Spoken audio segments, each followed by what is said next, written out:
Hey guys, welcome back to another episode here on CrossFit Garage Podcast, while we are trying to help you build a firm foundation in fitness, food, and finances. We got a lot of cool things coming up as the new year approaches. And before that, you're going to get to hear this episode with Jordan, who I find to be one of the most fascinatingly interesting guys with the trivia and just the cornucopia. You like that word? That's a good one. Cornucopia of, actually, you're more like a piñata. If I hit it, I don't know what's coming out. You got diabetes. That's okay, valid.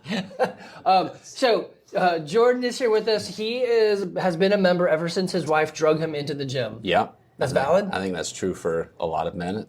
They weren't part of a thing until their significant other made them a part of a thing. Well, we're gonna get into that. Yeah. She's got stuff, and she has party and fun time. She's got the piñata.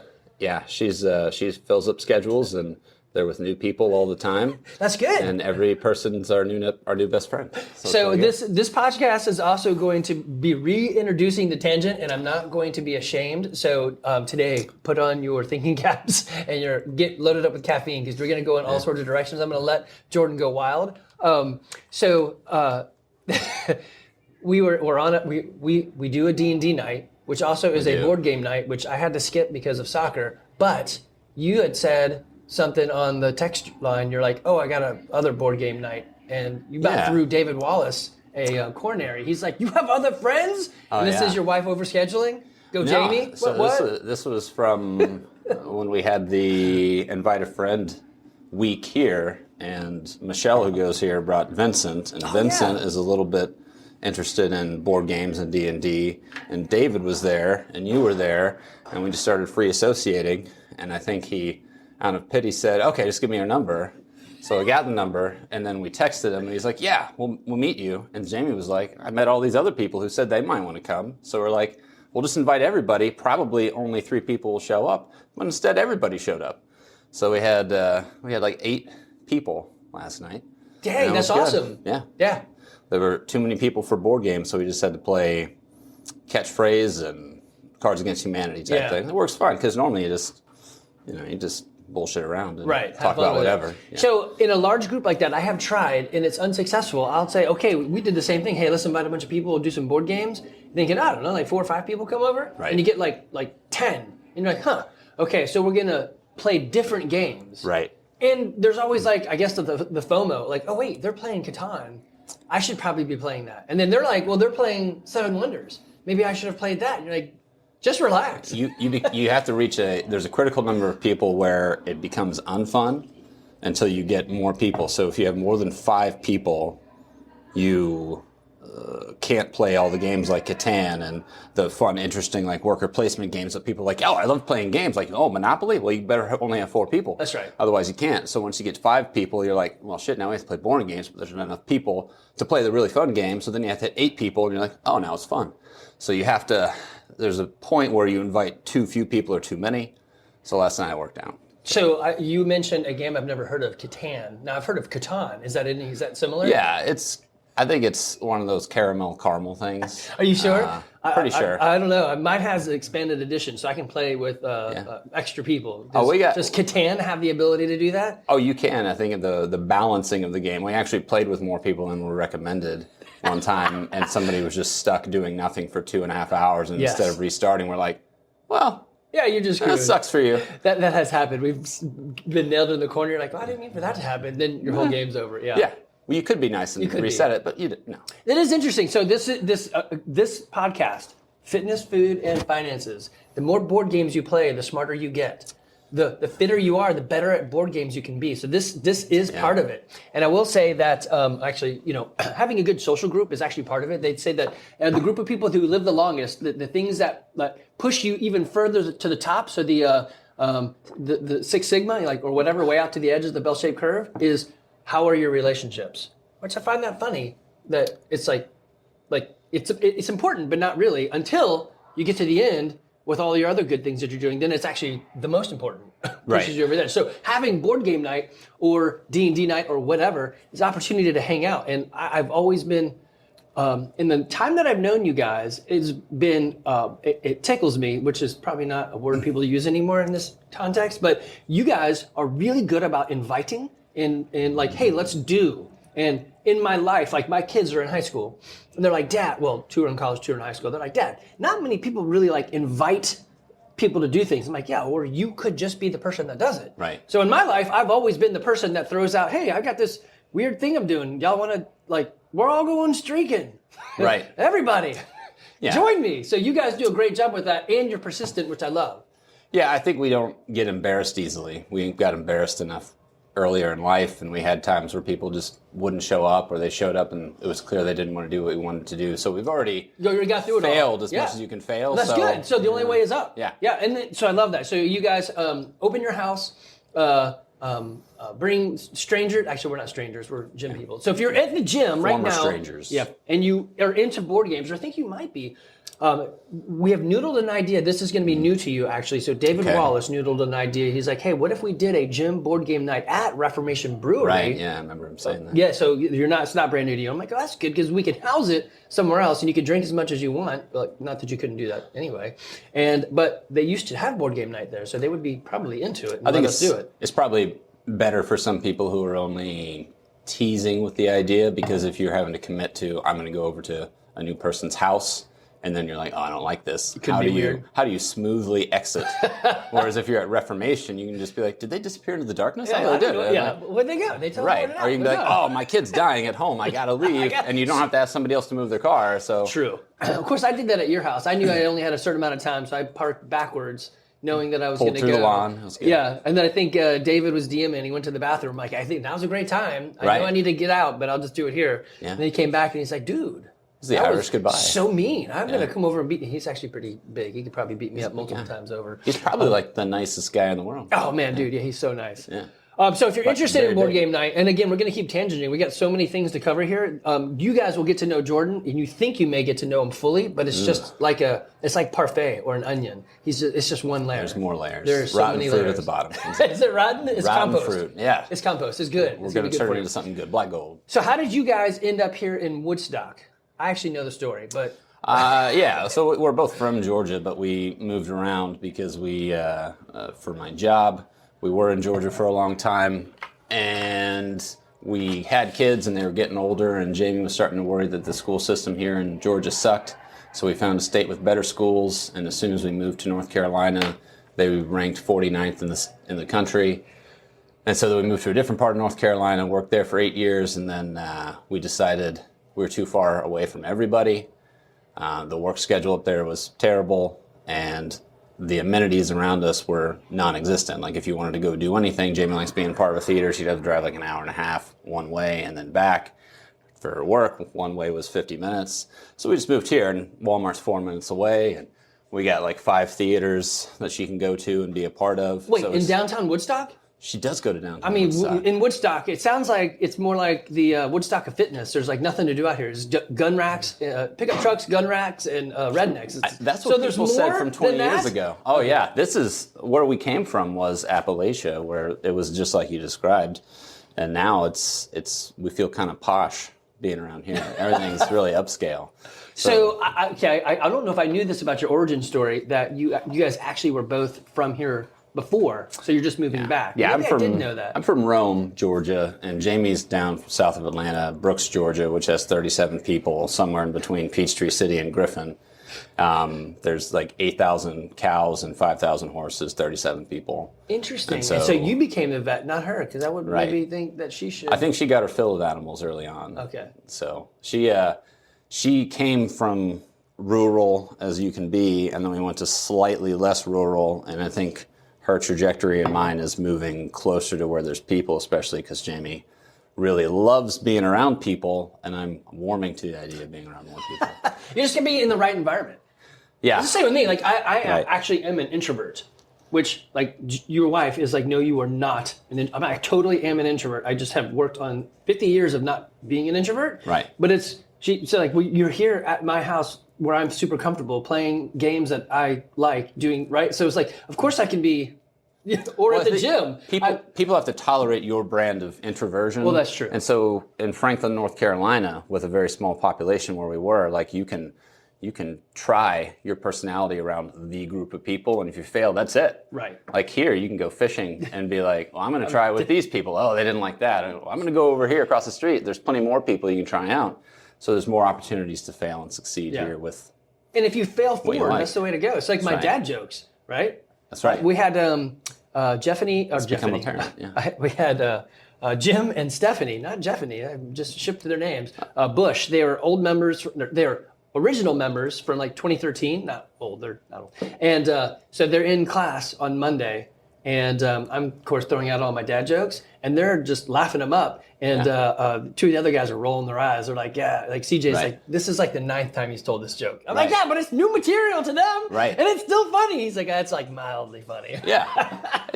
It's well, I think if you listen to a lot of the podcasts and interviews with comedians, when they haven't like refined their material, a lot of their stuff strikes me as very dad joke-esque, where they're not hitting it right every time. They're just always trying. Right. And they just like, I'm going to write that down. And so from 1 out of 30 things they say through the day, they're like, oh, that's good. I'm going to parse the words down until it's only a 5-word joke instead of a 20-word joke. And then people will laugh because it'll be like, I see what you did and you did it with few words, so I'll give you a chuckle. That's it. Brevity is the soul of wit.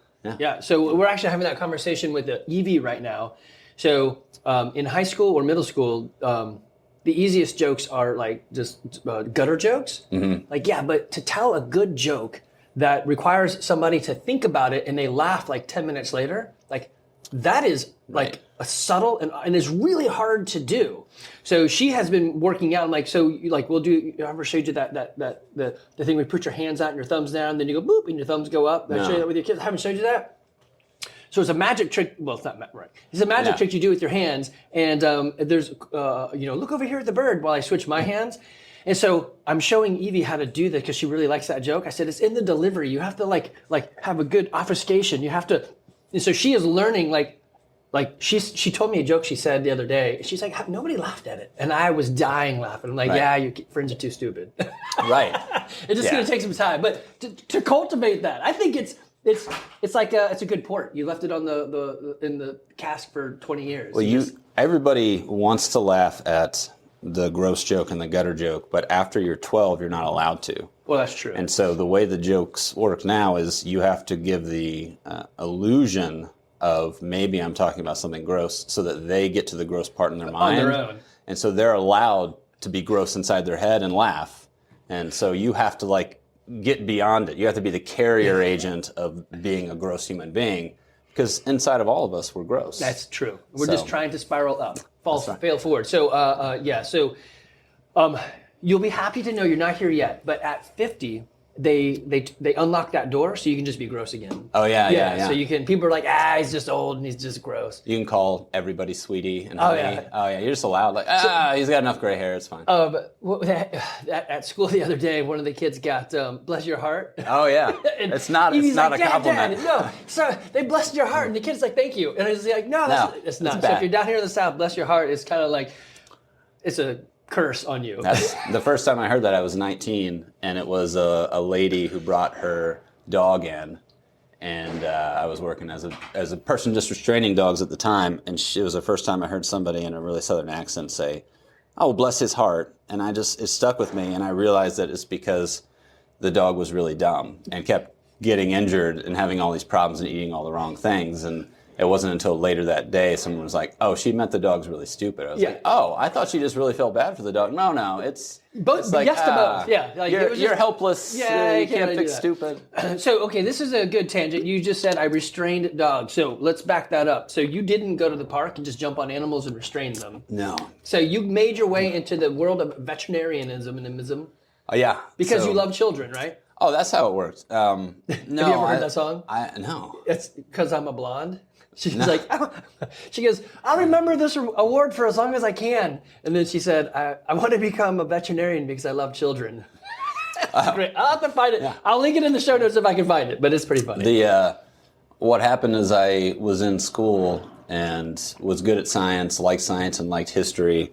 And we looked at professions you could do with history, and you could be Indiana Jones, but apparently only one person in every generation can be Indiana Jones, being an archaeologist. And you don't make money. So I was like, I'll do something with science. And like, you should try to do medical profession, so I shadowed with a doctor, worked in the ER with him and the human side, and all we did was treat a bunch of drug seekers and abusive alcoholics. And then we saw one kid who was sick. It was just a baby, and the parents only spoke Spanish. And he's like, we're basically doing veterinary medicine, and this is the only time tonight that you'll see us do anything useful for somebody, is because their kid is legitimately sick. And then at the end of the shift, he was like, don't do this. I don't want to do this. I want to go into realty, and I'm going to be out of this profession in 5 years. And so I went and worked for a veterinarian. And when you're working at an human side, you can't do anything. You're not allowed to touch or help or do anything because of liability. And we worked in veterinary medicine the first day. They're just like, well, just hold this dog for us and hold off so we can draw blood, get the temperature, carry this dog here, help us put this bandage on. And the very first day I was working, the doctor had to sedate a dog in the room. I was like 19 years old. I didn't know he was sedating the dog. It's like, we're just going to give this dog an injection because he had just been hit by a car. We'll take him to the back and sort him out. And you're thinking... So he gives the dog the injection, and he's like, Jordan, go ahead and take him to the back. And I'm trying to walk out the room with the leash, and it's really heavy. And he's like, oh, no, Jordan, we knocked him out. And he's like, you have to carry him. I was like, oh. And they're like, sorry, it's his first day. And I was like, great, but I'm doing stuff, and I'm learning. That's actually true. And I didn't think about that if you go to a hospital, you're never going to... it'd be... the person, I don't know, let's just say, bless their heart, they passed away or something, right? And you're like, well... You let an intern do something, so we're suing the crap out of everybody. Right. Yeah. You can just. Whereas a dog, I mean, I love my dogs, but man, they're pets, and there's a like. Everyone in veterinary medicine is scrambling for help because there's just not as many people doing it anymore. Why is that? Is it pretty good? Seems like a good gig. There's a lot of things that happened before COVID, but through COVID, everyone got overworked, and there's not as much financial support for the job anymore. The people who were retiring in the 70s, they apparently were the last wave of people who made sufficient money as veterinarians to be able to retire. Now most people are having to work a lot longer hours, so a lot of the technicians get burnt out, a lot of the veterinarians get burnt out, and so we have a large influx of high school graduates and college students who come and help, and they do a great job, and they work in the industry for like 5 years, and they're just like, man, you just work 60 hours a week. We don't really get paid well. Everybody thinks we're doing a terrible job. Everyone's trying to bite us. We clean up pee and poop all the time. And so I think we have a lot of people that come into the industry, but a lot of people leave really fast. You've just described the fitness industry as well. Oh, is that the same thing? It's very similar. No. A lot of biting, a lot of poop and pee, but no, it's better. On PR day, there's a lot of pee and poop, I'm sure. It's true, yeah. Hey, don't squeeze so hard. So it is. So I do know some of these things. So I'm going to throw out some fishing lines to reel some cool things in there. So you had said that in the 70s, these guys could retire and they could have some money. And I remember you telling me that the model had changed for the business. And so what they thought they could do, like I could charge for, like they would get their pet care, their medicines or whatever through them, or their special food or whatever, so they could sort of upcharge and have like a market. Like we have this merchandise thing right here. Right. People are like, oh, you make a killing on the merchandise. No, nobody makes a killing on merchandise. I just do it for convenience sake for y'all. You should, if you want something, it's there. But I mean, we probably make like $10 a month on all this stuff. It's just, if people want it, you're just doing something nice. So the model for the veterinary industry changed because you can buy things online, or obviously I wasn't part of the change because I'm 39 right now, so I graduated from vet school in 2010. But a lot of the folks would come and talk to us and say, it was for decades, if you wanted flea medications, you went to the vet. If you needed a dewormer, you had to go to the vet. Vaccines, vet, food, go to the vet. And so they could make a pretty good amount of money just by opening the doors, and then everything else was like type thing. Yeah. Okay. Everything else was like on top of that. So now you're kind of reduced to office exam fees. If you try to sell meds that you have on site, most people are like, I can get it cheaper elsewhere, but you still have to have the meds on site, so you have a lot of overhead. So you have to have the products, but a lot of people won't buy the products you have because they know they can get it cheaper elsewhere. So it's kind of cut out the profitability a lot of the business side. So you have to do more with fewer people, right? And it's harder to pay them as much as they could be making doing something else because you have all that overhead, and you have to keep the doors open, and you have to pay for your anesthesia and your machines and the electricity, and you have to have inspections done. And so I think that's kind of the buffer that veterinary practices were operating under for decades is kind of gone. So you have to hustle, and then a lot of people can't afford to pay for the stuff you can offer. Yeah. And then the stuff you can do, you can't charge enough to actually make back your money. Yeah. Otherwise, people won't do it. So this is, I think, an actual interesting intersection of, so I've got a brick and mortar shop. Then somebody comes along and says, hey, I can do similar-ish online. So now they're selling maybe not the exact, I mean, you can't do physical touches things, but they can sell the medicines or whatever. Then the other day I saw a guy across the street with a large van dealio, and it was mobile vet. I'm like, well, that's interesting. Yeah. So they're like, it's like changing the dynamic of what's going on. And I think like, so for all you guys that are entrepreneurs out there, you're thinking, hey, how do I get ahead and change stuff and just change the model? It's understanding the tools that are available to you. So I think there's a way. I got a kid doing CS and another kid's about to go to UGA possibly for computer science. And we've been talking a lot about like the AI models and stuff, like what can you do? So I have a podcast I did with my brother Charles, that'll come out probably before this one. And he's just talking about the things that he's doing. I'm like, I wonder what we could do in our own businesses. And I'm like, Evan and Levi, old guys like me and you don't want to deal with AI. But right. If you can help us make it work in our business, I will just pay you. Yeah. There's a huge business to be made here to help bring back some of the efficiencies that maybe we do or don't have, or to create, like, I bet you like me get asked probably the same question all the time, right? There's probably like 10 questions you're like, these are what people always ask. If you had a chat bot that would like talk like you, it would probably fix a lot of things, right? Or speed up your time, right? All right, so let's back out of this one. So I try really hard. So my wife will always say, when you guys, so we did D&D night, Dungeons and Dragons at my house for a long time, and now we're over at Jordan's house. And so when you guys would come over, she'd always be like, oh, ask your vet friend. I'm like, he's got a name, but whatever. So she'd say, ask your vet friend. And I'm like, no, I refuse. It's like I just picked up a primary doctor, Michael Skardassis, and he's in a small group with me. And I refuse to talk shop with him. Right. Because he's off. Like, I'm not going to make you, if he brings it up, sure, right? Or if you bring it up, like, hey, did you know that your dog is way too big? Right. I'm like, let's address that. He's probably trying to tell me something. Right. But so I try not to talk shop with that. But it's been interesting to hear your like the guys. If you didn't know this is hilarious. If you buy one cat, you're okay. But if you find yourself buying more cats, you might have been tricked by a parasite.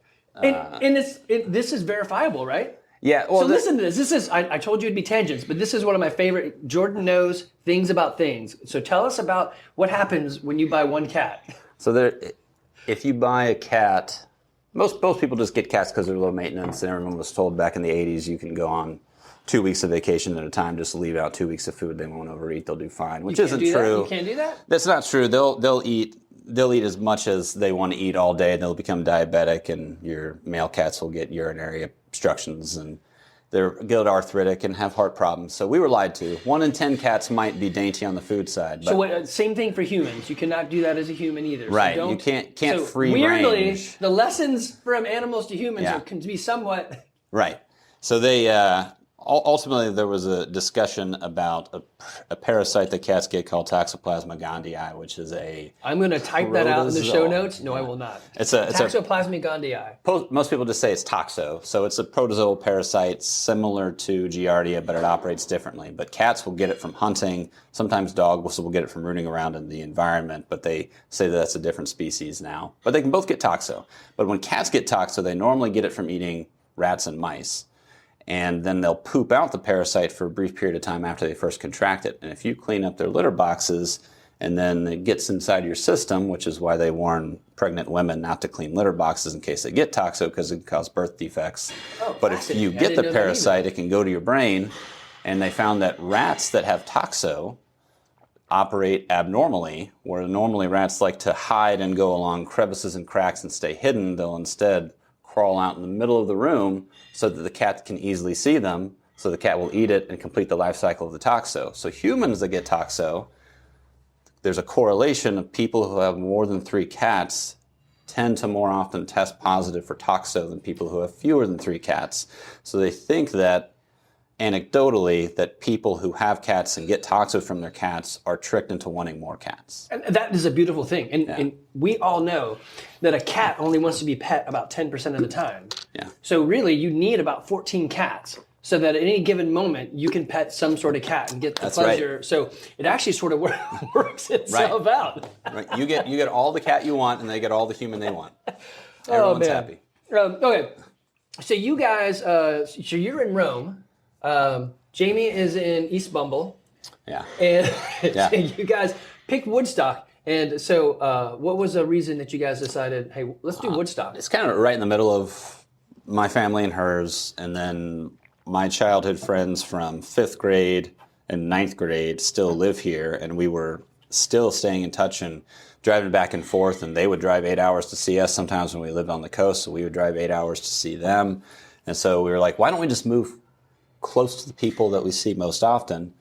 And so it's very convenient now, and probably twice a month we're able to see my friend Andy and his family. Oh, you're welcome. And I appreciate that. Yeah. And then more often, my friend Mark, we're able to get together and do stuff, and we're trying to get Mark to start coming to the gym. Is Mark Warhammer, Mark? He's Warhammer, Mark. Okay, so Warhammer, guys, if you don't know Warhammer, you promised to show me how to play. Yeah. And then I totally went on a soccer weekend, and so I didn't. You've been on a lot of soccer weekends. Soccer is so. I'm for all you parents out there that live in the world of club sports. I am sorry for you. I've lived in that world for, Olivia's 20, whatever. So it's been like 15 years of like serious club sports and driving and all that. And I think we went to the last soccer game. Last night? The other weekend. Okay. We're supposed to have one this coming Sunday, and it's in Alabama, but only 10 kids can show up. I'm like, because it's in Alabama. Nobody wants to drive to Alabama. Of course their parents are like, I'm not going. Right. So I'm fighting with Evie. I'm like, look, you can come to the gym. We literally own a gym. You could just come to the gym. She's like, yeah, but this is my last week of soccer practice. I'm like, So I don't want to begrudge her that. But, yeah, so I did not get to play Warhammer. We had it set up. I didn't get to do it. But I still want to learn. So Warhammer is different. Sorry, I'm tangenting us. So it's me doing it. But Warhammer is different than any other board game. Give me 2 sentences on Warhammer Go. It can be a paragraph. If D&D is playing as one character for 6 months in one campaign, Warhammer is playing as a group of 200 soldiers against your friend's group of 200 soldiers over about 3 hours, but it took you 3 months to prepare to play that army. Does it really? I didn't know that. So I saw something. I was doing research when you told me let's play. I was like, I'm in. I always wanted to try this. When I was a kid, my brother and I had purchased some civil army units. So there were some blue units and some gray units. Yeah. I think you were supposed to paint them, but I'm like, blue and gray, that's close enough, whatever. Right. And then we would line them up in different like sortie orders, and then we got a ruler. Right. I know. You're like, oh, this is Warhammer. And I didn't know that's what we were doing, but this particular musket could shoot 1 ruler. This musket could shoot 2 rulers or whatever. Right. And so we were coming up with our own rules for this game. And you're like, it was, so I'm going to pause people there. It's the 80s. And in the 80s, both your parents were working because, what do they call it? Women's lib, women's right? What was that? What's the right word for that? Women's power, empowering women. I think it was more of the economic shift where that's businesses true. They needed started to realizing, we can pay women people less money, so you have to have a 2-income household. And we did. And they won't make more money, but they'll both be working, and so... Yay! So we were left at home. Yeah. So both parents are out working. We get home, and what do they call it, latchkey? Yeah. So I didn't even think we locked our doors. We would just get home, and then it's us and the dogs, and we would just come up with like 4 hours worth of whatever. At the age of like 7 or something. Right. I think Warhammer was born in that because every single kid came home and was left with no direction, not as many toys as they wanted. And so I remember me and my brother would constantly be like, we're going to take all of our Legos and we're going to make up this system, this game system that's only going to count for the next 3 hours. And we're going to forget about it after we fight with each other because one of us wasn't following the rules. So a group in the UK decided, everybody wants to do this. We're going to make overly complicated rules that everyone has to follow around the world. And so you'll have your armies set up. That was like the chainmail system or something, right? It was Avalon Hill. Those guys making up those rules. Oh, I can't remember. I think this has been around for a long time. As long as chess has been around, the idea of this battlefield scenario has been around. I think if you look back at the origins when I last read, D&D arose from Warhammer arose from D&D because people wanted to experience more of the combat element of D&D, More and they mechanics. realized it wasn't as fun to just play as one person. They said, let's make squad, so you're fighting squad against squad. Right. And they've made it so complicated now with so much nuance where you'll be like you were saying, like this gun shoots one rule, that gun shoots two rulers.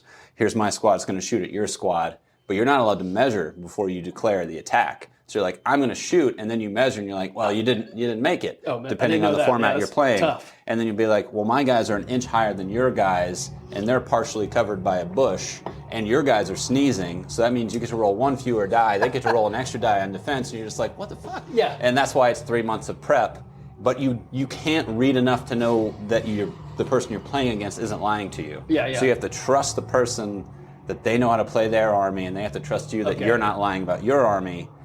I would lose then because I'm always like, whatever, that works. Let's just keep the game moving. Right. So I'm notorious in Dungeons and Dragons there are a lot of rules, or you can just be like, hey DM, what do you think? And so I'll be like, hey, friendly game, and then like, Right. I would like to do this. They're like, yes or no. That's part of the social contract. You'll meet people who are just like, oh yeah, that makes sense. Yeah, we'll do that. They'll soft on them Yeah. because they just want somebody to play with them. And as long as you're nice. Yeah. And Which, admittedly, it's a bunch of nerds playing Warhammer, Right. right? So we're all like, we just need friends. sometimes you'll go in Mark, and if you're like, you're out there, we will Warhammer and we will CrossFit. So I think- listen to this, Mark. there's I think there's How about close does he live to here? he's like 22 minutes away. Oh, that's too far. He can come in, but Nice. that No, not too far? because we want him to be committed because he drives us far anyway to see us. oh, sure, yeah, keep coming. And it's easy because he has people he knows has in the people. gym, and if he's worried about the workout, it's like, well, we're not great at the workouts Yeah, either. We'll all whatever. suck together. Yeah. And That's good. Actually, so let's go down that road. So today, I know this is all over the place. I have an outline. I don't. And I have got 6 things written down here. So I guess before we move on from that, if you're interested in D&D or Warhammer, we would like to talk to you. We've got a cabal around gardening. yeah. So actually, you're also the first person to ever be twice on the show. Oh, yeah. Yeah. I don't know what this show is called. It's just called CrossFit Garage. I need a better name, like the Jordan Show. When I was passing, was I on when I was Oh, talking it's to you? true. Yeah, intentionally. Okay. Yeah, intentionally on. So you're probably right. You've probably been hello in a couple of them. Right. So today's workout, we're going to talk CrossFit. I know you kind of hate CrossFit, but you kind of like it. Yeah. Yeah. So we're going to get there because I think most of the time I talk to people about, hey, can you get started? Like, hey, I'm 50, I'm fat, and I haven't done anything in 20 years. Can I do this? Yes. The answer is yes. We've had a lot of people on here to say yes. You've had some interesting changes in your life. You've said, finally, I'm going to not eat like an idiot, and I'm going to like focus on some things. I want to get there. But today's workout, actually, I forgot what it was. You just did it. What was today's workout? We had to do hanging power snatches, and then we had to do rope climbs. And it was 5 rounds, 4 rounds, 5 rounds. 5 rounds. 5 rounds. 3 rope climbs each, 7 hanging power snatches each, which, in my opinion, is too much. So right there. So this is good. So as you start doing this, you start to look at the workout and be able to say, maybe too much for me, maybe not for everybody. Like Josh Stidham, he did the whole thing, yeah. and he was only like 3 minutes slower than me. I'm like, that sucks for me. But good on him. He's also like 9 feet tall, and his squat form is beautiful. And for him to get up the rope, I think it was like 1.5 pulls. Right. I think Yeah, he jumped and he was actually almost already there. I'm like, no, that's beautiful. I was almost going to tell him how to pull up the rope a little bit more efficiently. I was like, nah, he's got it. He's good. He doesn't need to know anymore. I think when you start, if you haven't been working out for a while, you feel crappy about yourself, and then you look at everybody else who's a lot better, and you feel crappy, and then you get a twinge. Maybe it's a guy thing of like resentment of like these fuckers, and they're so much better, and then you just suffer through the workouts, and then you see yourself incrementally getting better, and you decide not to say 90% of the things you want to say. And then time proves itself out, right? Right. If you give it time, weirdly, I've said this in the last few episodes that nobody has heard yet, but I'm going to say it to you, and of course, for me and you, it's brand new, but I have a new guarantee out. If you will come to the gym 5 days a week for a year and listen to the coach, as well as work with Laura, and you are not fitter in a year from now, I will double your money back. Yeah, I'm definitely fitter. I think it, so. You can't help but get fit by doing this. Yeah, well, part of it, it's like a self-fulfilling prophecy, because if you come to the workout and it sucks, and you're like, part of this is because I weigh more than I should and I don't have enough muscle mass, and I'm probably eating too much or not the right things, so then you go home and you're thinking, should I eat that Snickers? Should I have the Oreos? And then you realize, no, I shouldn't, because when I have to do pull-ups tomorrow, it's going to suck a lot more. And then you work out more, and for some reason you don't want to eat as much crap. And it seems like the less I do, the more shit I want to eat. Yeah. The more I do, I'm more like, I'll just have water and a turkey breast and some Kale. salad. And kale, for some reason, tastes sweet now. Whereas it may have no sugar in it, but it's like, this is sweet kale. Is it possible that our rubber plates have toxoplasticity, it's in like it? convincing you to come in here? So you're food getting aversion. an amoeba in your brain that says, look, the fitter you get. So it is funny that you say it like that, because Levi convinced me to track my food. And I'm like, oh yeah, that made a huge difference for us. I don't want to track my food, one, because I just don't want to. And then two, I eat really good. I mean, I don't eat anything sweet. My fun thing to eat is a spoonful of peanut butter. So, Right. I mean, like the most boring eater in the world. And I eat the same things all the time. And it's okay with me, right? So he's like, track it, Dad. I'm like, it's not going to help. Guess what? It helped. And so just simply tracking and knowing and showing, you're like, oh, I can make a little bit of change here. And the more I tracked and the more I saw, the more I was like, oh, now if I adjust my morning smoothie by one less scoop of peanut butter, I'm actually upping the protein count because I'm decreasing my fat count. I'm like, oh, dang it, they got me. I think that's one of the biggest things is that one of the quotes I heard years ago that I really liked, because I hear a lot of quotes that kind of go against it, but the quote was, complain all you want, bitch and moan all you want, hate what you're doing, but do it anyway. Because it's okay if you show up and you're like, man, it sucks so bad. Like, but are you doing it? If you're doing it, then great. Could you do all of as much as that guy? No, but you did all you could. Right. And then I think that's the part that people miss, is that anything that you do. So this is what I tell people. They're like, well, I don't do anything. What can I do? I had a great podcast with Sue Becker from the Bread Beckers. They make their own bread. We do that as well. Oh, yeah. And she's like, this is what I do. I'm like, that's great, because it's what you will do. Right? It doesn't matter. If you do nothing, okay, anything is better than that. Yeah. You go to the next mailbox, go to one more mailbox, whatever, right? Yeah. Same thing in here. So the workout, I think, so it's 5 rounds, 7 hang power snatches, and 3 rope climbs. Yeah, you just self-edit to how much you can do. I was like, 115 for guys. You know, I could probably do that, but I'm nervous about going up the rope 15 times. Yeah, one more time I think is going to be the falling point, so I'm done now. Right, and there's catastrophic failure by going up the rope. So I would encourage many people, hey, well, there's a rope climb, don't do it. We have subs and scales or whatever. Yeah. Learn to climb it, great. I love seeing who was it? She went up, I don't remember, but she's a mom with seniors and or high schoolers, and she went up the rope for the first time. And like, that's awesome. She's like, okay, I'm done. I did it. I don't need to do it again. I'm like, yeah, if you have the skill, that's great.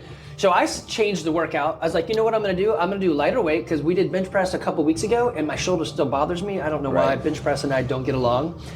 And so I was like, okay, I'm going to do less weight, but I'm going to do a squat snatch. So I'm going to do more range of motion, less weight, so my shoulder will feel okay, nice and bendy. And on the rope climb, I'm just going to do 1. Right. And I also started with the rope climb so that I would be fresher for it. And like, yeah, I could have probably done more, but that's okay. And I think depending on who you are and what you normally do and what you're shooting for, the coaches will curtail what you're doing. It's like, you could do more than that. Yeah. No, you should do 3. Don't just do 2. But so I think that's probably a very valuable part that goes along with this that I really hadn't considered. 1, somebody else is making up all the stuff, so you just literally have to show up. Right. I love that. 2, you may decide, hold my beer or hold my sign. I'm going to try this. And the coach is going to be like, look, you should probably not do that. And I mean, granted, you're an adult, make your own choice, but you pay them, listen to the coach. Right. I would probably not do you do GHD sit-ups? No. Well, then I probably wouldn't do 90 today. Right. That's something we talk about with whenever we're trying to get any of our friends to join. Because I didn't, we'll briefly do an aside, because like you were talking about with tracking calories, Jamie would track calories often, off and on, and to great success, but I would make all the food, so she was constantly like, tell me what you put in this. Tell me how many calories are in it, how many teaspoons of this. I was like, I just kind of make it up as I go. Yeah. So now you're making me do like double the work, and I hated it, and I bitched and I moaned, and then she said, maybe we should track our calories together. And I was like, no, I don't want to do that at all. And then you start doing it, and you're like, this is really good for us, and there's so many good results. Man, fine, this is a good idea. And she's like, we should go to CrossFit. I was like, I don't want to go to CrossFit. I can work out in the garage. So, yeah, but you don't go consistently. Yeah, and your form might suck. It's like, it does suck. And then I come here and I'm like, I'm doing so much better and I'm so fit. You were so right. And I'm like, I just want to stay home this weekend. I don't want to do anything. She's like, we should go see people. I was like, yeah, this was great. I worked on my social skills and I really enjoyed meeting that person. This was a good idea. You've been good with your social skills. Your humor has gone up and your mini golf score has gone down. So yeah, you just have to practice. And it's just like anything else. You ask people to come over and sometimes you say too many things that they're like, well, I'm never going to come see you again. You're like, well. I haven't been there yet. We've hit very well. So this is interesting. So I do like so it's usually not the wives that drag the husbands in. Usually it's the husband that says, oh, this is interesting. And they try to get their wife to come in like, oh, you're crazy. This is stupid. It'll never work. So obviously it does work. And it can be crazy, but we've reduced that craziness over time. We've become a smarter business. So literally used to be, so we have it's alumni week this week right now. So we have some alumni come back and they're like, wow, it's clean. The bathrooms don't smell like barf and urine. And I'm like, yeah, we've changed. And they're like, you guys have they saw somebody doing one of our on-ramp sessions. So it's just one-on-one with a coach. They're like, oh man, that is such a great idea. I'm like, right? I mean, why didn't we think of it before? It's just not what people did back then. The business model of CrossFit was, if I open the doors and tell people lift heavy and throw up, it should work? Yeah. With a big question mark at it, Yeah, no. So I think we started going when I was when we were in North Carolina, and they did that. They were like, you have to come for like 3 sessions with a coach, and they're going to go through everything and make you feel comfortable. And it almost made you have like a big brother or a big sister who was there, who you felt comfortable to be like, can I go out? I already talked to her 3 times and she was really nice, so I'm comfortable going and talking to her. So you have like a point of contact that you already know, like if it came down to a one-on-one session, they're not going to start yelling at you. Right. And they're not going to be really critical. And so I think that's it. So I think that's a big thing too, is people feel like, well, they're going to critique me. So I did a lot of podcasts early on about this. On your shoulders, you can think of it as like the cartoons with the angel and the devil, but there's a critic and there's a coach. The critic says, you suck at this. Yeah. The coach which is what we do, is they're like, yeah, you're not really good at this yet, but if we put in the time and we get on a plan, we'll do better. Right? So like you have this goal and I love it. You're like, I would like to do pull-ups. And then I think for some reason or other, I hadn't seen you. Maybe it was a summer. I just hadn't seen you in a bit. And you came in, you're like, I'm also like changed the way I eat. I'm like, heck yeah, you did. Yeah. So you had I guess that's when you were tracking. You adjusted what you ate for your weight, and you started working on strict pull-ups. So tell me the story behind that. How did that go? And I mean, the spoiler alert, it works. Yeah, it works really well. It turns out if you track your calories and you're trying to get a certain amount of protein, so we were going by wanting to eat like 1 gram per body kilogram, or 1 gram per pound. Yeah, usually it's a gram for the weight you want to weigh. So if you want to weigh 180, eat 180 grams of protein a day or something like that. Yeah. So we were trying. I was trying to get like 160 to 200 grams of protein a day, and we realized that if you eat like pork loin and chicken breast, you could spend 2 hours a day eating just that, and you've only reached 800 calories, but you've reached like 120 grams of protein, and you're so full. And so it became really easy when people, because I'll go to clinics and people are like, we got pizza today. It's like, well, enjoy that. I'm going to go slam a really dry piece of pork for an hour. And so how tall are you? 6'1". So 160 might be kind of light on the 6'1" side. Yeah. I'm 165. And I'm not. I'm like 5'8", and every year I get a little shorter. So So maybe don't go that low, but it is neat. So you so you go to the it's not traveling vet. What do you call it? You're a relief vet. Relief vet. So you get to go to multiple offices, and as they say, hey, we've got food. You learn to make adaptions. Like I will eat pizza.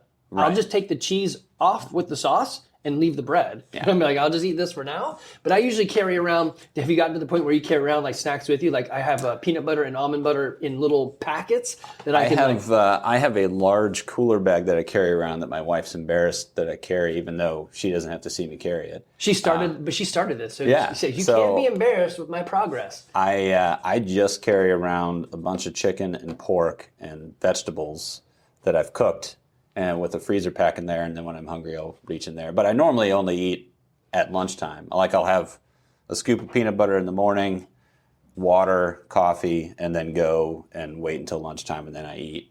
Because there's some degree of neuroscientist. Some neuroscientist was talking about if you eat almost nothing in the morning, he said, get on a bicycle and pedal like somebody's chasing you with a needle full of poison for 30 minutes, and then just don't eat until like 1 or 2 p.m., you'll deplete your glucose and glycogen. You'll spend all day, that first part of the day, breaking down body fat and converting it. And so you lose more fat if you don't eat at the beginning of the day, if you work down. So I'll try to do that sometimes.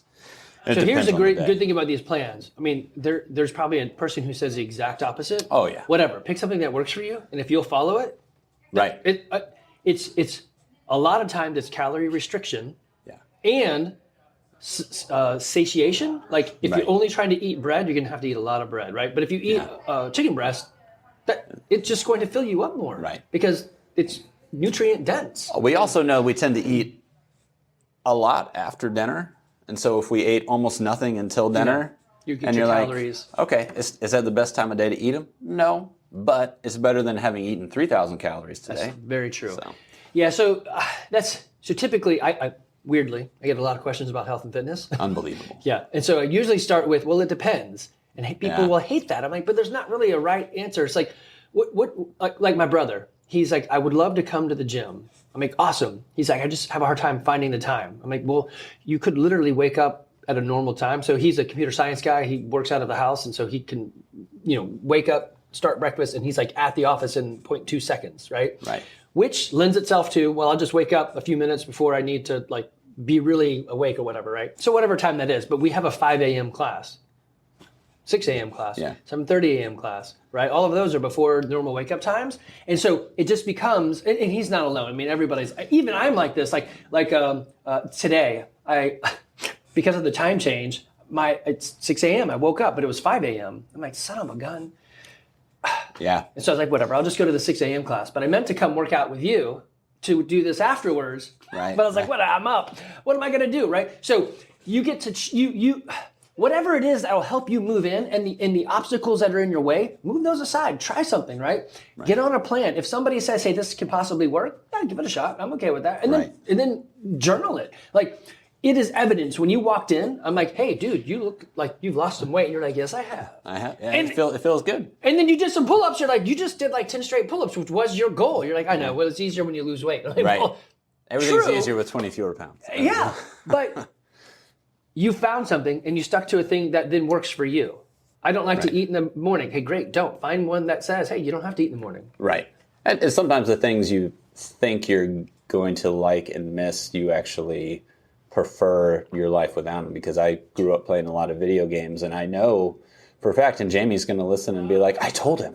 Like, Jamie, you're always right. Right. If I want to play, if I have nothing going on for a day, my default is like, I'm going to watch movies and play video games. And then at the end of the day, I'm just like, I feel like, I think a huge piece of shit. I think that's what I feel sat like. here and did nothing. And everything's terrible and nothing got done. And then if you instead, you're like, I was a little uncomfortable today and I worked out and I did all these chores and I cleaned things up. At the end of the day, you're like, I could be the coolest person in the world. Right. And I feel great and I feel sleepy enough to fall asleep.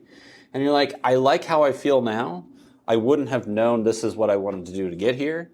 But you have to like wake up every day and be like, well, these are the choices I need to make to feel the way I know I want to feel by the end of the day or by the end of the week.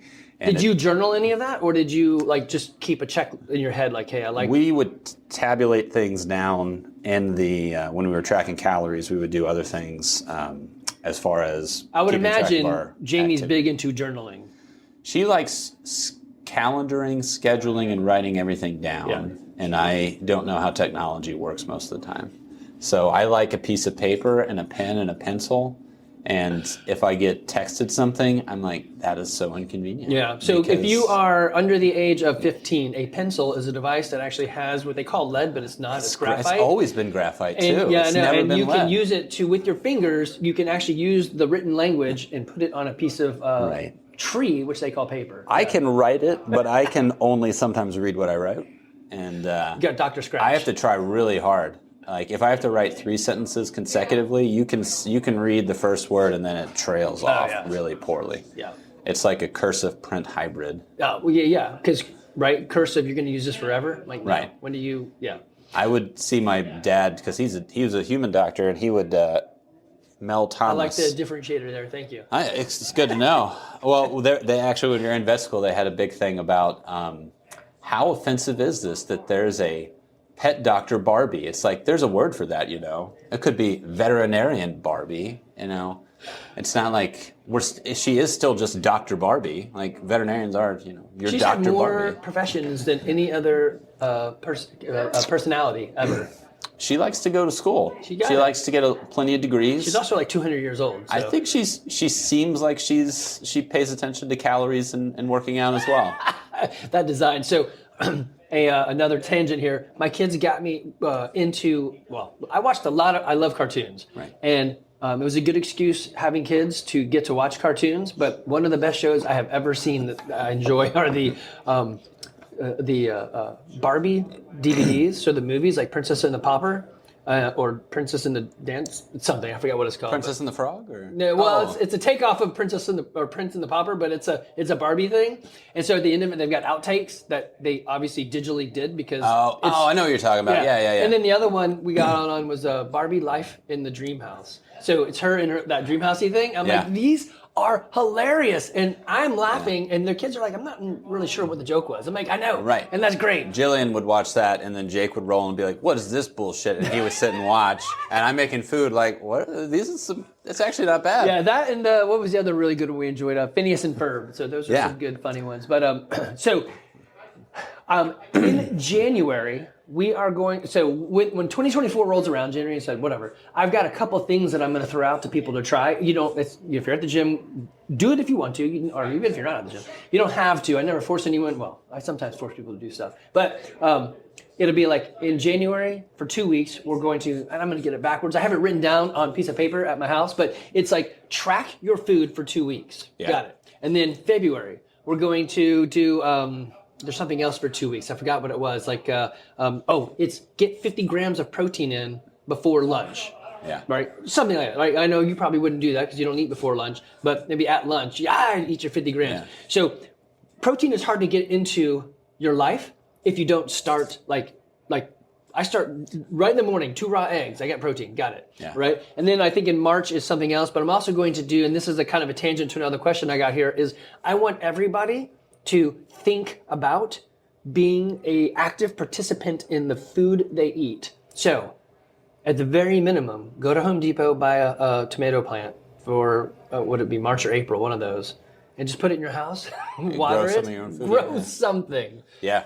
Right? And then, or go to the extreme, garden, like plant something. Or even further, I have a chicken. Right. I will actually, if you get a chicken, it takes about 6 months for the hens to lay eggs, and roosters will never lay an egg. So you can go that route, but I would like for people to be into it, right? I would tell people the best thing to plant would probably be any type of bell pepper or slightly spicy pepper because they're pretty bomb-proof against most pests that I've encountered. They're more drought hardy, so you can kind of neglect them and they do well. Or green beans, because you're going to eat them. They're dirt cheap. The green beans at the store have the highest rate of pesticides on the surface. So you can just put green beans, just throw them on the ground 4 inches apart. You're going to have too many beans, and they grow just like they do in the store. And the reason that all the cowboys are eating beans all the time is because they're the best thing to plant in marginal soil. So you don't even have to prep your soil that much. So they just threw them out there and would collect them as they go or something? So peppers, beans, and radishes. If you want to feel like, I did something. If you want to see that it grew. If you want to be able to eat it. They're the best. Do people eat radishes? They have... No, but... So the other two then, because we'll eat them. I want somebody to grow something and to know that tomato has whatever I put on it, hopefully nothing, right? I just, whatever, and I ate the tomato. Even if it's just one thing, you were an active participant in the creation of your own food. You know the source. Yeah.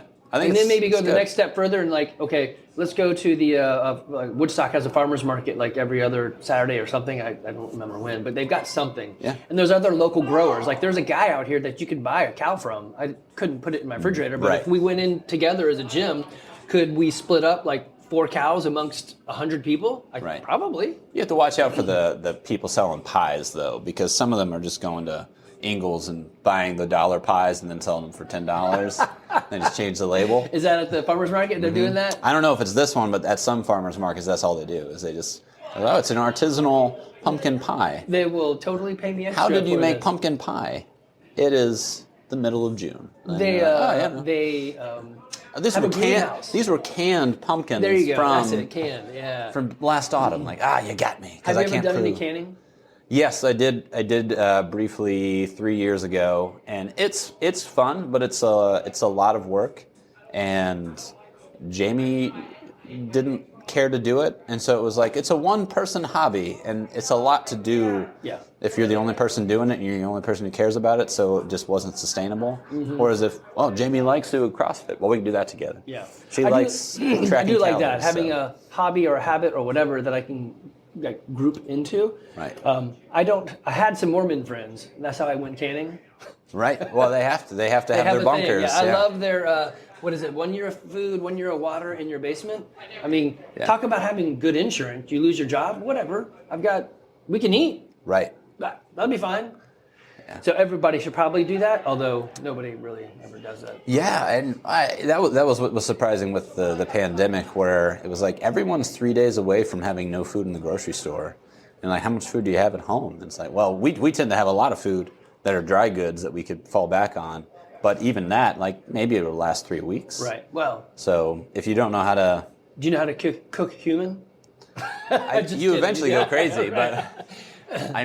There's a lot of wrong ways. I've been watching a lot of Meat Eater, and there's a lot of wrong ways to cook things. But no, I think a lot of the ideas that people have with like prepping and becoming bomb-proof for the future apocalypse. Well, if you look at it, some people have been doing that since the 70s, and apocalypse has yet to hit. So funny, if you go back in like 1800s, there's a book every 10 years saying how it's coming. Right. And it's a great salesmanshipness, right? They're like, let's sell you on the end of the world so you'll buy our things.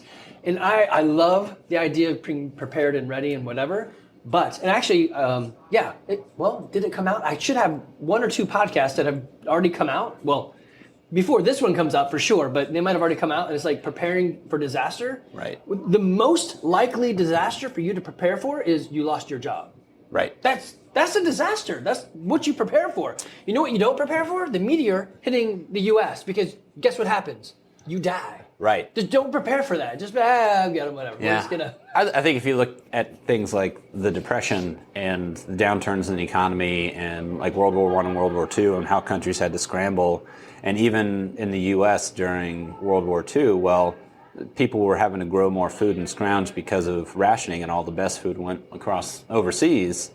And it was really handy if you knew how to garden. It was really handy if you knew people in the country, if you knew how to hunt and you knew how to do it sustainably. Like you could eat meat and other people couldn't. You could have more bread and other people couldn't. Right. And there's a song about that. Country boy can survive. Oh yeah. I thought you were going to talk about the story of the chicken planting the grain and no one wanted to help her. Oh no, I don't know that story. You don't know that? I don't know. Oh. There's a lot of things I don't know. You know a lot of things. Well, many people don't. It's a fantastic story, and I'm sure everyone's heard it. I don't remember the title, but it's a chicken who was like, I'm going to plant some grain, and who wants to help me? No one wants to help her. And she's like, well, I'm going to go water the grain. Does anyone want to help me? No. Well, I'm going to go make sure that we weeded the grain. Like, no one wants to help her. It's like, well, I'm going to go harvest it. No. I'm going to go mill it. No. I turn it into flour. No. I'm going to carry it to my house. No. I made a pie. Does anybody want it? We all want the pie. She's like, well, too bad.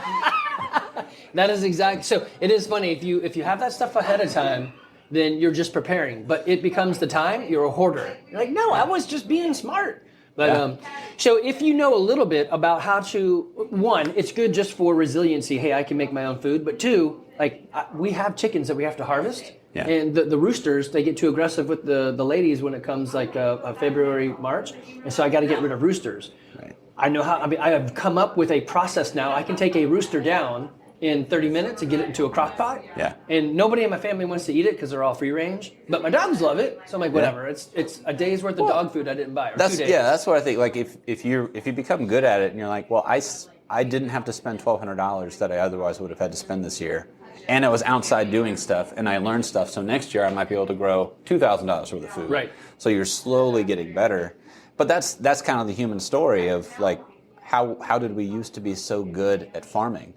Well, because we didn't know how to use electricity and the internet. Right. Well, it's because So we've exchanged it a little bit, specialized in some areas so that we can advance civilization. But we're standing on the shoulders of all the previous generations. But very few people born today know the first thing about, well, how do you really garden? Right. Like, how do you build a house? Yeah. How does electricity do? Like, I know a little bit, but not, so we still even use cast iron.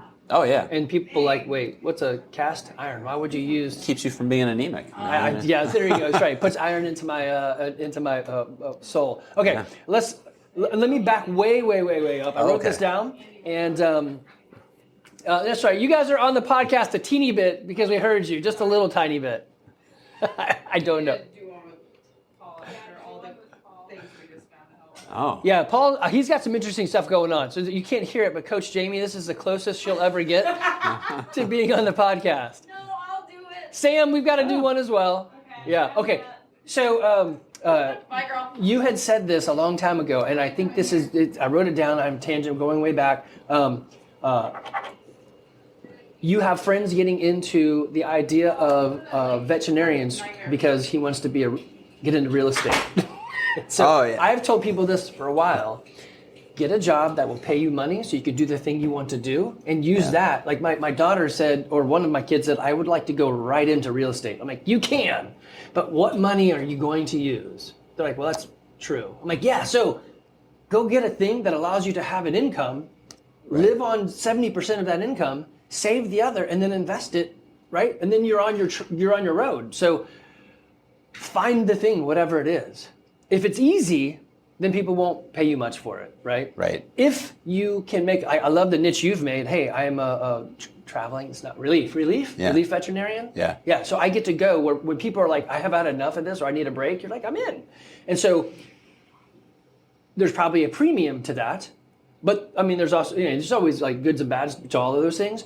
But if you can find the thing that then, what do they call it now? Escape velocity. Like you can, it doesn't matter. No one's holding me back. I have got my own trajectory. Right. Is real estate still it?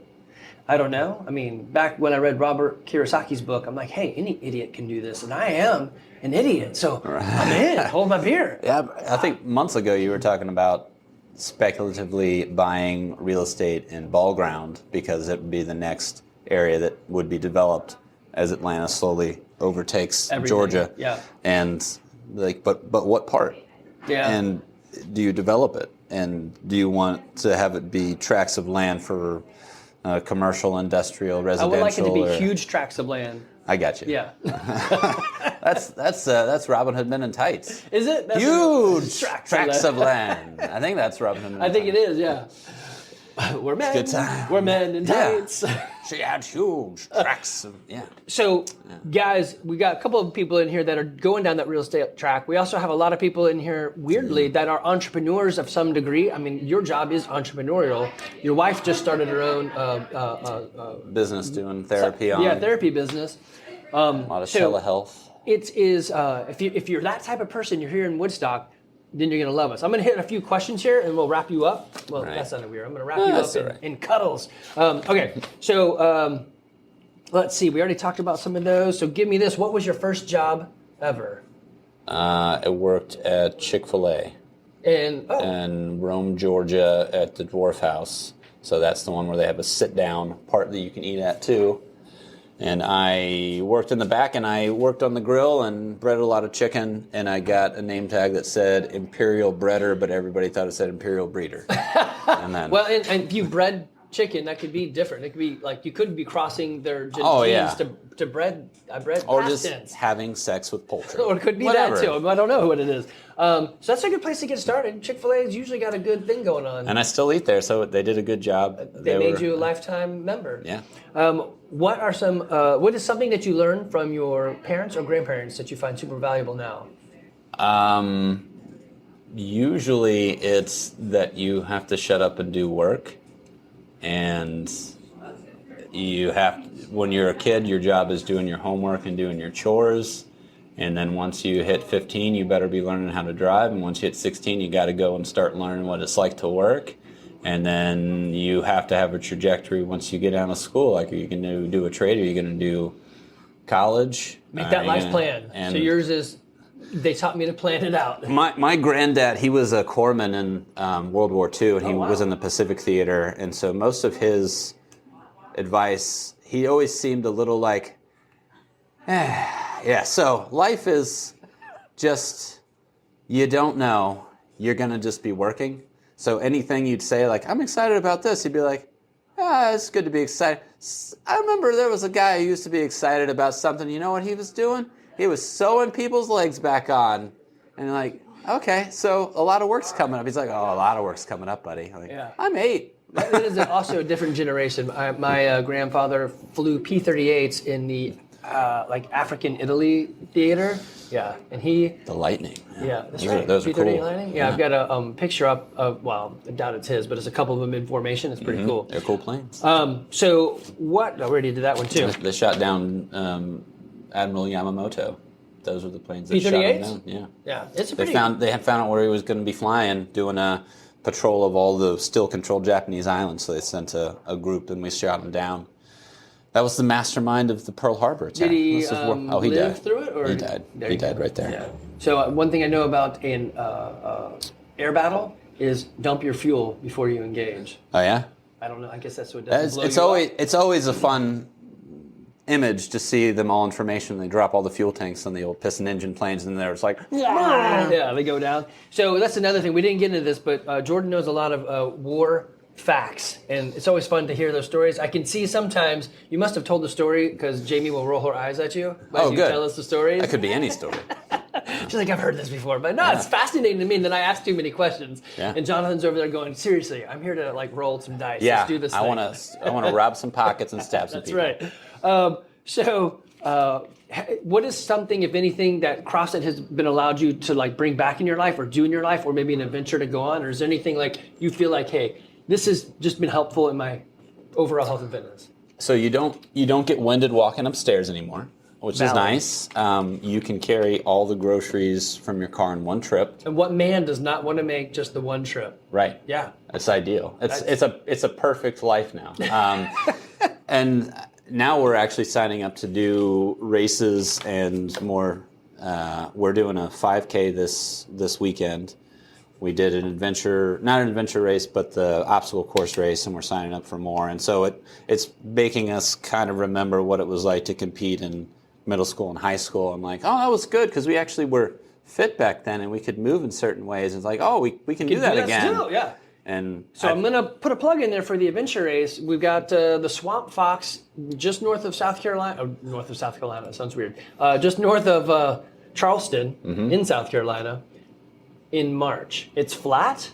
Now, you do need a mountain bike of some sort, which may be that's usually I have a very janky one. That's okay. It's flat. So as long as it's kind of like somewhat serviced. You have to run faster than a 10-minute mile? No. So you know what we do in here. So this is how I got Randy skiing on the one last year with me. He's like, it sounds very interesting. I'd like to go. Am I fit enough? I'm like, you've been doing the same thing I've been doing for the last year. He's like, well, that's very true. Yeah. So we went out. The only thing that I didn't specify well enough was the electrolyte loss is pretty severe when you're out there running around. So you need to just. I knew what I meant to say, but the words did not come across right. So I'd love to get more people out there to do that. All right. So if you had that bulletin board out there and you could put a message to the world or to the people at 92, it could be anything. It doesn't have to be health and fitness. What would you put on that board? I like to talk a lot, but I think most of what I tell Jamie often more recently is that I only say about 10% of the things I want to say, because if I say everything, people are out the door. So for everybody who's barely tolerating me now, like it could be worse. So I would probably put on the bulletin if it's from me is like, probably don't pay attention to much of what I say. Okay. Like my words aren't that important. I would put mine right behind yours. Would be most everything I say is supposed to make you laugh. So if you're wondering what it meant, It's probably a joke. Right. It's probably nothing serious at all. Just I'm only free associating. I'm just having fun. I We're think- here. Here's a magic trick. Whatever. Right. We're just here for a short period. Enjoy it. Yeah. What books or podcasts do you recommend or listen to? I listen right now. I was listening to Smartless for a while, but then I kind of got off of that. I don't know if anybody's listened to that. The reason I stopped listening to it is because the two of the guys, Will Arnett and the guy from Ozark, they always seem like they're really railing on Sean Hayes, I think is his name. And I think he's either used to the abuse and it's kind of uncomfortable to listen to, or he's oblivious to the abuse and they're picking on him. It's probably a shtick. They probably know they're doing it, but it's uncomfortable to listen to. So I listen to Conan O'Brien's podcast because he talks a lot about being really uncomfortable in his own skin and how he constantly feels like he's not good enough and people don't like what he's doing and he's not funny. And he had this story where he was talking about, I could be in a theater with 8,000 people and everyone's laughed the whole time, and then there'll be that one pause and I'll look up for the first time and I'll see a man standing up and walking, and he's probably going to the bathroom, but in my mind I'm thinking like, why does he hate me? Yeah. And that's all I'll think about for the next 5 days, and I'll have to make people love me. Yeah. And so to hear somebody who's like very funny, very much, even when he's free associating, I'd say at least 80% of the time he hits a good joke. Whereas, like I was talking about earlier, like 1:30 jokes for most people when they're doing it, who that's their job. And he just lets the people who are like Sona and Matt Gorley, who's with him, they just are happily running him down. And then he turns around and happily runs them down. And then they're like, well, let's hug. And then, so it's just like you can't feel bad at the end of the podcast. Yeah. So I like listening to it. And they talk to random people, and there's good insight with everyone they talk to, and there's good jokes thrown in there. I mean, they're comedians. I love that. They're comedians. So I listened to Joe Rogan, and it says on the thing, like the genre, right, comedy. I'm like, oh, that's pretty funny, because he is a comedian. And I do like it when he brings on other comedians. I'm like, of course, I'm going to enjoy this, because it's two people who are like, want to make you laugh and entertain you, right? They don't really have a main point. It's more, hey, this is fun. You're going to smile and laugh. So, yeah, that would be a good one. I like his pod. I like Joe Rogan's podcast. I like when he's on Meat Eater and seeing him, like, not having to hold court anymore. And he's just like, I'm going to be a dude who really wants to kill a deer and really wants to eat meat. And I really hope you can get me to a deer. And he almost looks like he's a little fussy when they don't find a deer right away. And he's like, no, I'm okay with it. No, it's fine. I'm having a good time anyway. It's like, but I really want to shoot a deer. But he says that too. He's like, everyone says like, oh, it's nice just to be out. And he's like, but it'd be really nice if we shot a deer. I'm like, yeah, that's how I feel too. So I can kind of relate to that.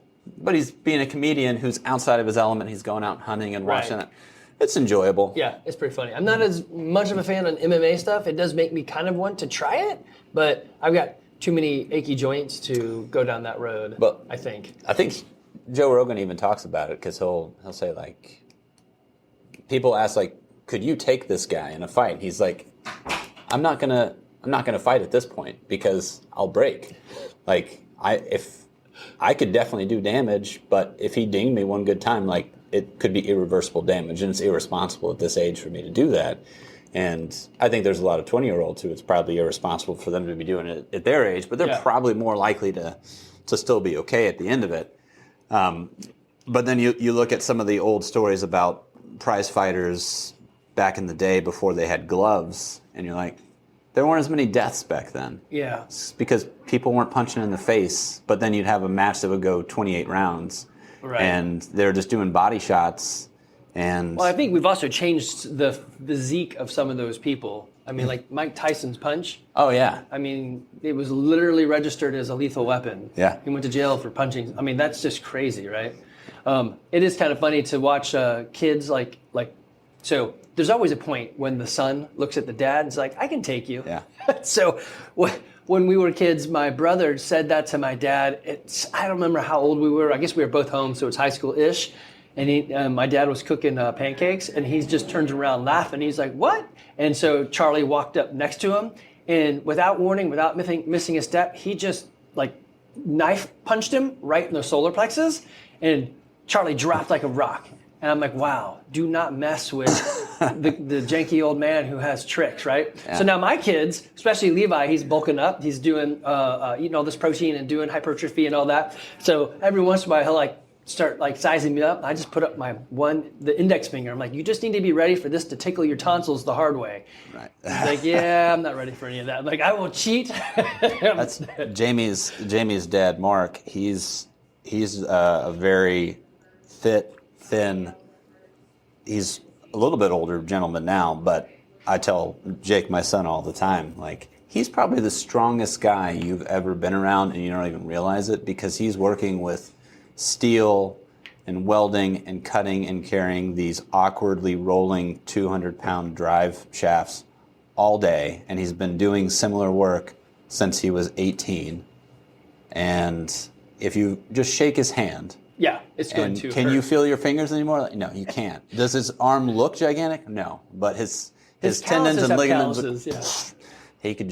He could probably get on one of those like grip strength things and break Just it. crush it, yeah. Very cool, guys. Hey, so this is Jordan Thomas, and he and I are into board games. Come join us. Yeah. We are going to play some Warhammer. Mark, if you're listening still, you have an invitation here to the gym. I will create your own session with you and Jordan and Jamie, or bring your wife as well, or your significant other, whatever. He always smells nice. He'll bring his fantastic body odor. Bring your body odor. Perfect. You'll have Smells your good, own Mark. That's what we call Andy session, so you can see what we do and see what it's like. For all you guys out here in Woodstock, our gym, we really focus on coaching, mentoring, and accountability. And we threw up our motto on the wall. We are happy, humble, helpful people who want to be healthy and fit now, as well as in our 90s. If that sounds like you, hey, come check us out. If you're out there in the rest of the world and you just need someone to chat with or someone to get you on track, hey, let me know. I'm happy to help. Obviously, you're not in our area, so I wouldn't come to our gym unless you're flying in for a visit. Yeah. But Just do a drop in. There you go, drop it. But we still want to help you anyway. We're on all the socials. Our website, weirdly, is CrossFitGarage.com. And my email address, again, weirdly, is Andy@CrossFitGarage.com. It's nice to make it easy for It's him. very good. easy. Y'all take care.